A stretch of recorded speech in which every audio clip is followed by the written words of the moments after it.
what should I talk about today? Maybe I should talk about a language spoken by tens of millions of people. Maybe I should talk about one of the world's major language families, or a country rich in linguistic diversity. No. I think I'll talk about something a little different. Today's topic is Toki Pona. Toki Pona? What's that? Toki Pona is a constructed language, meaning that it didn't arise naturally, but that someone created it to fulfill certain criteria or a certain vision. The most well-known constructed language is Esperanto, but Toki Pona is different and unique enough that it deserves its own video. It's not spoken by a lot of people, but it's well known amongst fans of constructed languages. The name Toki Pona means the language of good, and as a minimal language, the idea behind it is extreme simplicity, particularly in its core vocabulary.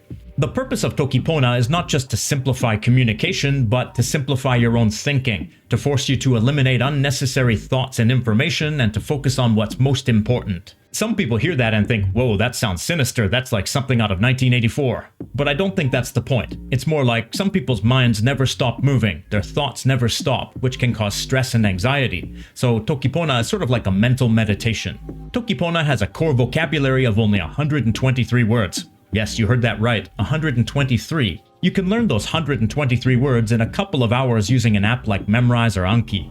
In its original form, Toki Pona had just 120 words, but it seems like a few new words have come into common use amongst the Toki Pona community. Toki Pona draws its vocabulary from a number of languages, including English, Tokpisin, Finnish, Georgian, Dutch, Akkadian French, Esperanto, Croatian, Mandarin, and Cantonese, and it's intended to be equally as easy to learn for people from all cultures and linguistic backgrounds.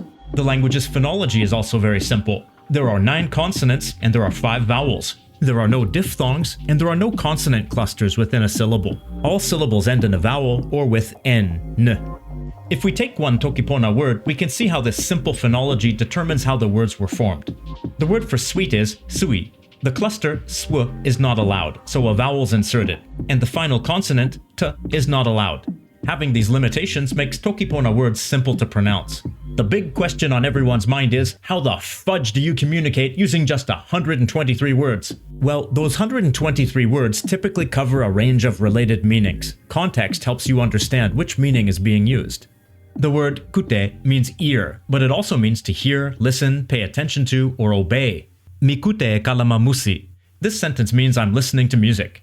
Here we know kute is a verb because it comes after a pronoun which seems like the subject, and it's followed by a direct object marker, e, which is one of the core 123 words.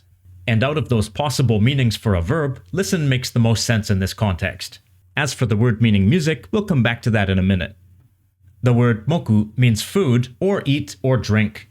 I guess eat or drink together can be thought of as consume. Sina moku e telo. Sina means you, telo means water, and we know moku is a verb because it would be weird to say you are food. Unless you were a cannibal or something. And we see the direct object marker. Does it mean eat or drink? Well, you don't eat water, so it obviously means drink. So the sentence means you're drinking water, or you drink water. The word seli means warm as an adjective, but also warmth or heat as a noun, or warm or heat as a verb. Seli sunoli, seli e tomomi. The warmth of the sun heats my home.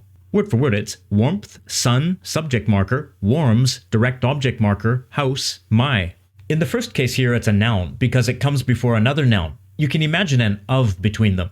If seli came after the noun suno, then it would be the adjective warm. This word li is a subject marker. We'll talk more about that in a minute. Here seli is a verb because it's followed by the direct object marker e. This word tomo is used for house, but also has the more general meaning of structure and can mean building, etc. The subject marker li is placed after subjects except for me, which can mean either I or we, and sina, which means you. Without that word li to clearly mark the subject, sentences could get confusing. Like in this case, the verb seli might be heard as an adjective if it came directly after the word suno. So you can see that context, both in situation and in syntax, helps us to deal with ambiguity and understand what meaning is intended. Another way that we communicate using only 123 words is that words are combined to form compound words and collocations that represent more specific meanings.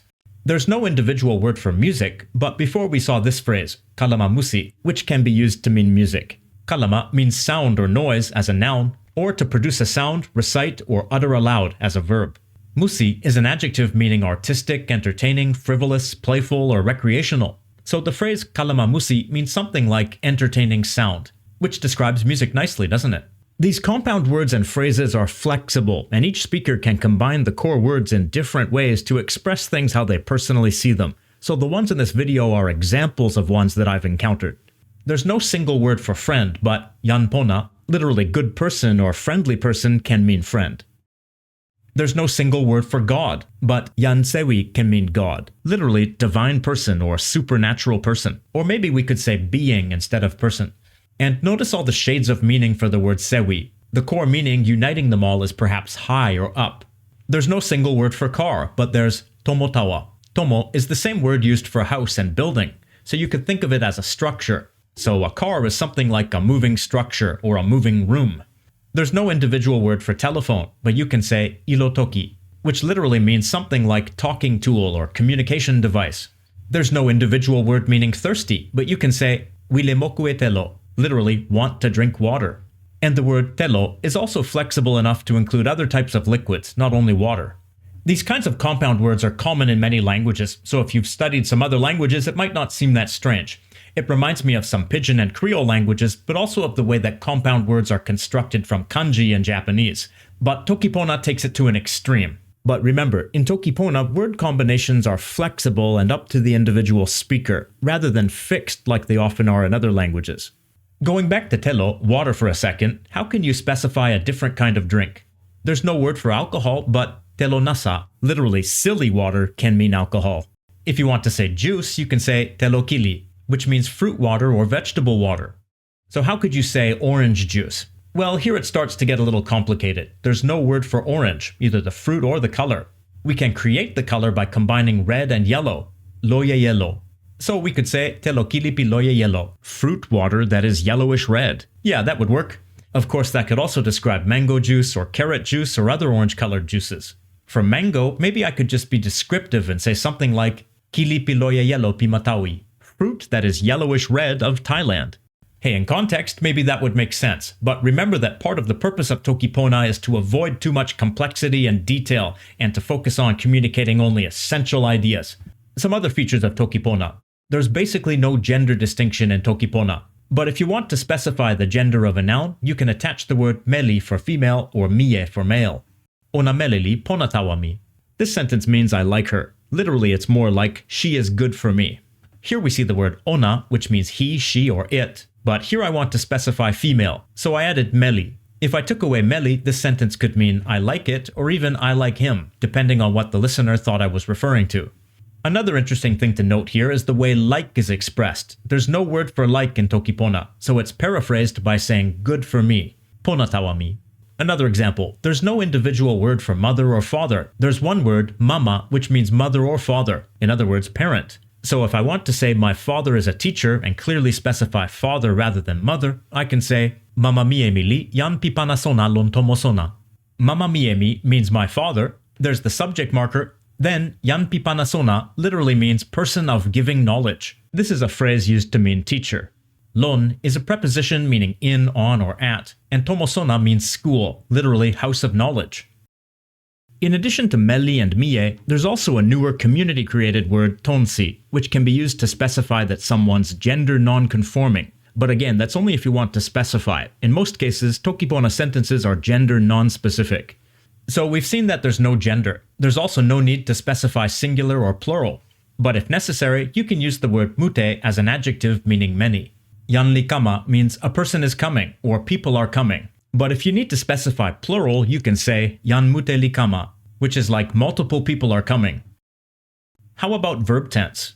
As you may have guessed, there are no actual verb tenses in Toki Pona. This sentence, yan li pali, can mean a person is working, or a person worked, or a person will work. But if you want, a time phrase can be added. Tempo nila yan li pali, a person is working. More literally, in this time, a person works. La is a word that's used to mark one part of the sentence as context for the rest of the sentence. So it can be a time clause like above, or an if-when clause. Tempo pinila yan li pali, a person worked. More literally, in the finished time, a person works. Tempo kama la yan li pali, a person will work. More literally, in the coming time, a person works. Okay, let's check out a couple more Toki Pona sentences and see what we find. Milape mutela mipilin pona. This sentence means, when I sleep a lot, I feel good. Word for word, it's, I sleep much when I feel good.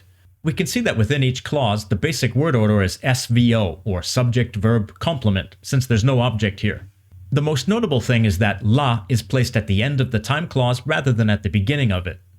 Another sentence.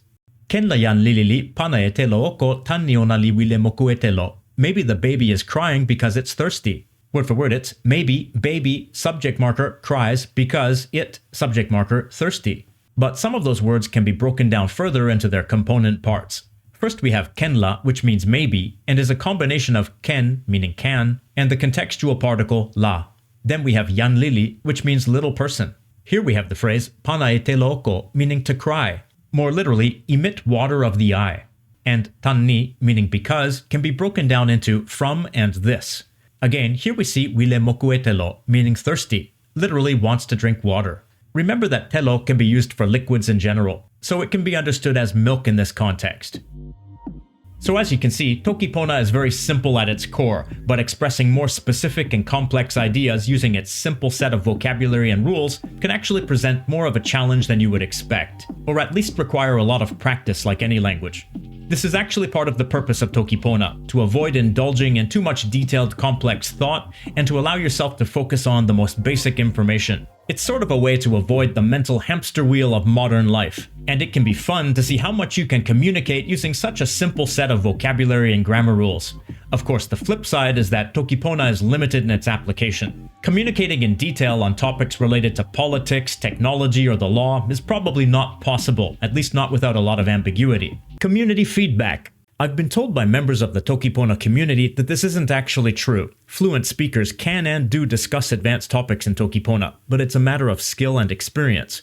For a beginner or casual learner who's less experienced in using that core vocabulary as a flexible tool of expression, it's hard to discuss advanced topics, but it is possible. But as a language of daily communication and chat, it's a fun language to experiment with and try out. So, what do you think of Toki Pona? Does it seem like a language you could actually learn to use in your daily life? Leave your answers in the comments. And now it's time to say thanks to all of the LangFocus Patreon supporters, especially the ones whose names appear on the screen. They're the top tier Patreon supporters, so many extra special thanks go out to them. If you enjoyed this video about Toki Pona, you might also like this video about Esperanto, another constructed language. Click the thumbnail to check it out.